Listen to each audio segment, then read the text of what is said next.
Certain Gursikhs will cry all the time, and someone will say, "To theek hai, are you okay? Why are you so sad?"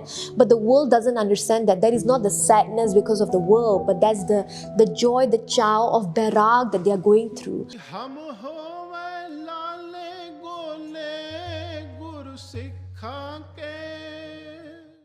Vaheguru Ji ka Khalsa, Vaheguru Ji ki Fateh. Welcome to another episode of Sikhan di Bhagat Mala, where we explore the Sakhi of Gursikhs, now from the time of Guru Angad Dev Ji Maharaj, as mentioned by Bhai Gurdas Ji and expanded by Mani Singh Ji in their Pothi.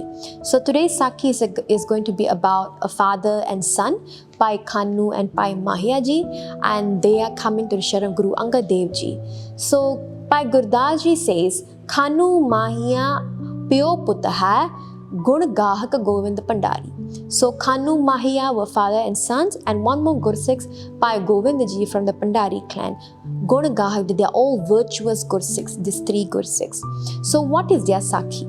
So Bhai Khanu, Bhai Mahia and Bhai Govind Ji, they come to the Sharan of Guru Angad Dev Ji Maharaj, and they do a benti, they say, Sache Parchar, what can we do in this world to become virtuous? What can we do so that we have all the virtues, the merits of Paramatma within us? So of course, Gurbani says, Mara kendine ki we have to become virtuous. Ki sade vich jado gun honge, then we can make Paramatma happy. Then we'll be able to understand and realize what Paramatma is, what our reason of coming to this world is. Gun je sade andar si taran karange, fir si change karam karange. Only then we'll start to do good deeds when you have virtues within us. Now, Guru Angad Dev Ji Maharaj Kendane, Guru Sahib says that the Bhagti that we do towards Vaheguru Ji is the greatest virtue of all, and that when we do Bhagti, we will start to adorn all the virtues of Paramatma within us as well. So, the Gursikhs asked Guru Angad Dev Ji, ki how many types of Bhakti are there? And Guru Angad Dev Ji says there are three types of Bhakti. The first one is Nauda Bhakti, second one is Prema Bhakti, and the third one is Para Bhakti. So Nauda Bhakti is, Nau means 9. Nauda Bhakti means 9 types of Bhakti. And this one we have also spoken about in the previous episodes as well. The 9 types of Bhakti are Sarvan, Kirtan karna, to first to listen to the praises of your beloved of Vaheguru Ji. Second one is Kirtan, to sing the praises of Vaheguru Ji. The third one is Simran. Simran means to remember Paramatma at all times. And then the fourth one is Pad Sevan. Pad Sevan means to always be ready at the feet of your Guru, of your beloved, to do their seva. So this could be any form of physical seva, for example, of Guru Sahib, and we are speaking of Guru Granth Sahib Ji Maharaj. Then we have Archan. Archan means to gift Guru Sahib, Rumale, Chaur Sahib, any form of gift and offering towards Guruji. Then we have Bandana. Bandana means when we bow to Guru Sahib, when we do Parkarma and we do Namaskar to our Guru. Then we have Das Pav. Das Pav means to see yourself as a servant and Guru Sahib as our master, and always be ready to do any form of seva or whatever Guru Sahib asks us to do, we are ready to perform that command. Then we have Sakhapan. Sakhapan means being a friend with your Guru Sahib. So you have that friendship with your Guru, and to always realize ki Guru mere sang sada hai nale, that my Guru is always with me. So you have conversations with your Guru, dukha sukha diyan gallan with your Guru Sahib. And then finally we have Atam Nivedan. Atam Nivedan means to completely surrender everything to your Guru, that whatever you do, whatever you say is based on the hukum of Paramatma, and you do not decide anything in your life. So Guru Sahib Kendane, these are the 9 types of Bhakti, basically physical kind of Bhakti that you can do while in this world, in any different form, time and place as well. So many of us, we have been performing these types of Bhakti. Some people are always with Guru Granth Sahib Ji Maharaj, like we speak about Granthi Singh or the local Sevadars in the Gurdwara, or you have Guru Sahib Maharaj at home and you're always doing Guru Sahib Seva, so you're always Hazir Nazir there. And many of us, we have that friendship with Guru Sahib. Kaise Guru Sahib na gallan karte hain. Sometimes we become informal with our Guru, but that is out of love. And then many of us, that even though we cannot do physical seva of Guru Sahib or be with Guruji at all times, but when we do come and have darshan of Guruji, we bring petta, we bring rumale, we bring fruits, we bring chadawa, this and that. So Guru Sahib Kendane, all these forms of bhakti are parvana, acceptable in the eyes of the Guru. Then we have the second form of bhakti Bhakti, Guru Angad Dev Ji says, which is Prema Bhakti. Now, Prema Bhakti, Guru Angad Dev Ji Maharaj gives a really great analogy on how Prema Bhakti actually develops. So, Guru Sahib gives the analogy of a fruit actually growing on a tree, and Guru Sahib says, if you look at a fruit, maybe a mango fruit or an apple, any kind of fruit, and you first look at it, it is a bit greenish, blackish, which means that it's not ripe yet, it's unripe. You can't pluck it, you can't eat it, and it won't fall from the tree. Then after some time, as it's still attached to the tree, what happens is, from the unripe greenish blackish look, it will start to become a bit yellowish. So the color will start changing. And then one will say that, oh, it's going to ripe soon. But you still don't pluck it because it's not time yet.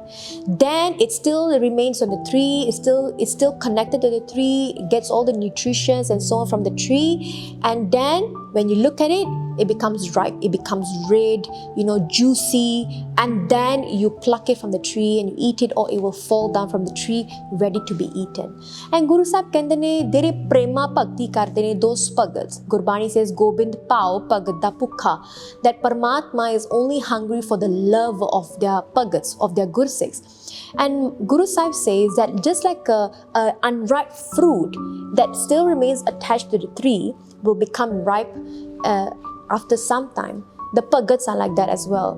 That the first stage of Prema Bhakti, when someone starts to do Prema Bhakti, they will first look very much down.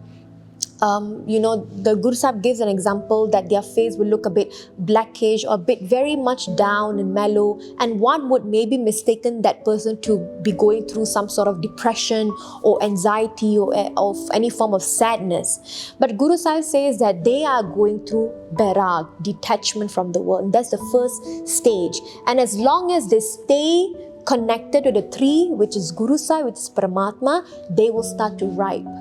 So in the very beginning, as they start to become detached from this world, they start to have the thirst and longing for Paramatma, you will see udasi on their face, that certain Gursikhs will cry all the time, and someone will say, "To theek hai, are you okay? Why are you so sad?"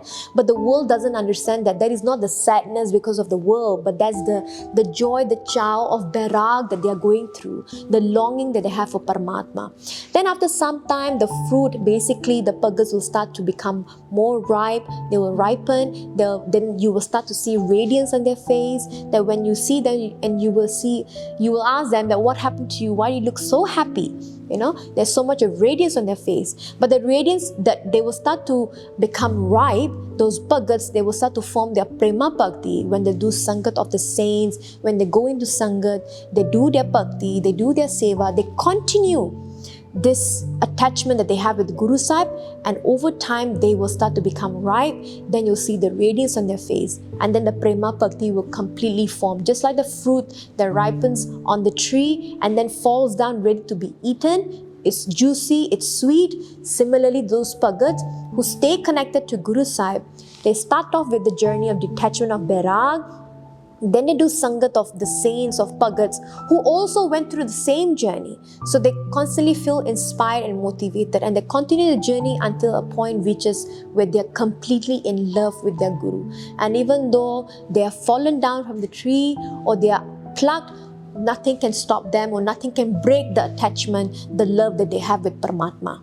Then Guru Sahib says that just as that fruit is completely ripe and sweet, and people can enjoy the sweetness, the juice of that fruit, similarly, when someone has completely become a Bhagat out of love and have love for Paramatma, when they interact with people, when they go into Sangat, they will spread their radiance, their smell, their scent, and also people will be able to enjoy the juice, the phala of their Bhakti as well, because wherever they go, they will share the same knowledge, the same gyan, the same prem that they have for Paramatma to other people as well.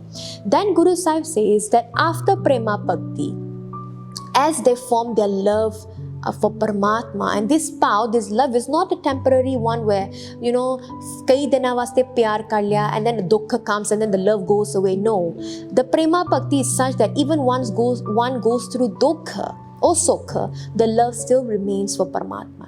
And then slowly this Prema Bhakti will then transition to Para Bhakti.